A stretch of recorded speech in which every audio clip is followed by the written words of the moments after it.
একটি আমল আছে ভাই, যে আমলটা এত বিশাল আমল যে কয়েক মিনিটে আপনি হাজার হাজার বছরের রোজা রাখা, নফল সিয়াম পালন করা, হাজার বছর নফল সালাত পড়া, নফল নামাজ পড়া সওয়াব কয়েক মিনিট আপনি অর্জন করতে পারবেন।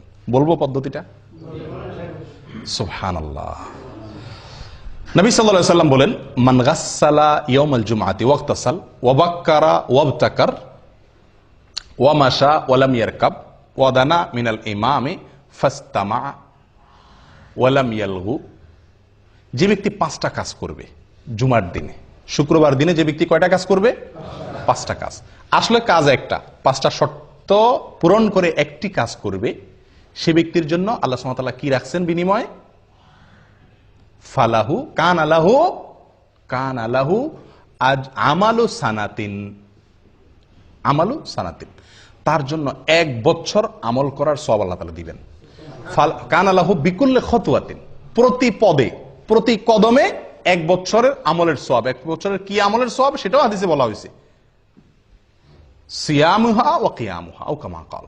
1 বছর নফল সিয়াম রাখলে, 1 বছর নফল নামাজ পড়লে যে সওয়াব হবে, 1 বছর 365টা নফল রোজা, 1 বছর তো 365 রাখাও যায় না, এই 1 বছরের নফল রোজা এবং 1 বছরের নফল নামাজের সওয়াব পাওয়া যাবে প্রতি কদমে।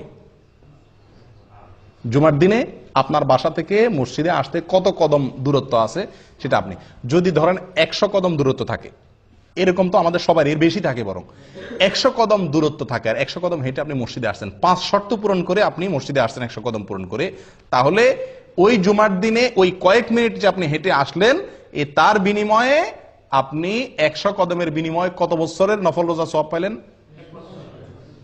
100 কদমের বিনিময়ে 100 বছর, 100 বছর নফল রোজা, 100 বছর নফল সালাতের সওয়াব পাইলেন ওই কয়েক মিনিটে।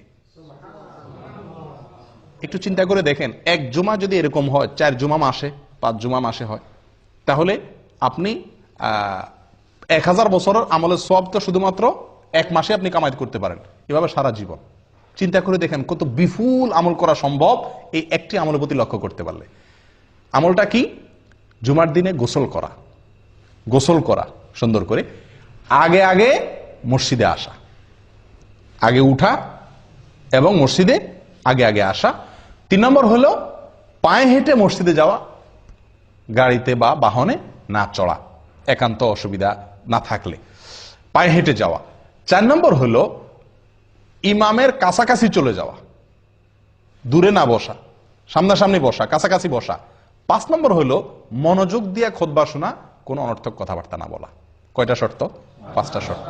গোসল করা, আগে আসা, পায়ে হেঁটে আসা, ইমামের কাছাকাছি বসা, মনোযোগ দিয়ে খুতবা শোনা, কোনো কথাবার্তা না বলা। এই 5 শর্ত যদি পূরণ করে কি আসে, তাহলে প্রতি কদমের বিনিময়ে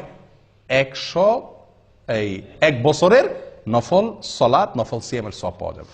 প্রিয় ভাইয়েরা, মুহাদ্দিসিন কেরামরা বলেন, হাদিস বিশারদ অনেক উলামায়ে কেরাম বলেন, যত হাদিস আসছে সওয়াবের কথা, এটাতে এই সওয়াব, এটাতে অনেক হাদিস আসছে না, শত হাজার হাদিস বর্ণিত হয়েছে। এই হাজার হাদিসের ভিতরে একটি হাদিসে পাওয়া যায় না এত অতিরিক্ত বিপুল পরিমাণ সওয়াব সংগ্রহের সুযোগ আছে যেটা এই হাদিসের মধ্যে আছে।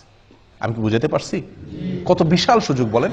আফসোসের বিষয়, শুক্রবারে আমাদের ডিউটি নাই, এই জন্য আমরা অনেকে ঘুম থেকে উঠি বরং আরো দেরিতে, ফজর ওই দিন বরং পড়াই হয় না মসজিদে অনেকের। আগে উঠতে হবে, আগে আসতে হবে, পায়ে হয়। 5টা শর্ত পূরণ করবেন, এই বিপুল সওয়াবের ভাগীদার হতে পারবেন। আল্লাহ তাআলা আমাদের সকলকে তৌফিক দান করেন। এই জন্য সাঈদ ইবনুল মুসাইয়্যিব, বিখ্যাত তাবেঈ, উনি বলেন, আমার কাছে নফল হজ করার চাইতে বেশি উত্তম শুক্রবারে আমল, এত বিপুল সওয়াব সংগ্রহ করা। কথা বুঝে আসছে? এই জন্য এই শুক্রবারের এই আমলটা খুব বেশি যত্নের সাথে করার চেষ্টা করি। আল্লাহ তাআলা সকলকে তৌফিক দান করেন। জাযাকুমুল্লাহ খায়র।